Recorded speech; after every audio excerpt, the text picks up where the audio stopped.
যে হুট কইরা দৌড় দিয়ে আয় পড়লো সামনে। এদিকে রিক্সা, এদিকে দুইটা মোটর সাইকেল যাইতেছে, ঠাস করে রাস্তার মাঝখানে আয় পড়ে।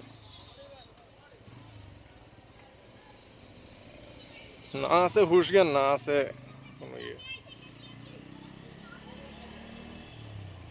মানে বয়স্ক মহিলারা আরো বেশি ডেঞ্জারাস, মানে বয়স্ক মহিলা বলতে বয়স্ক মানুষ দুইজনেই।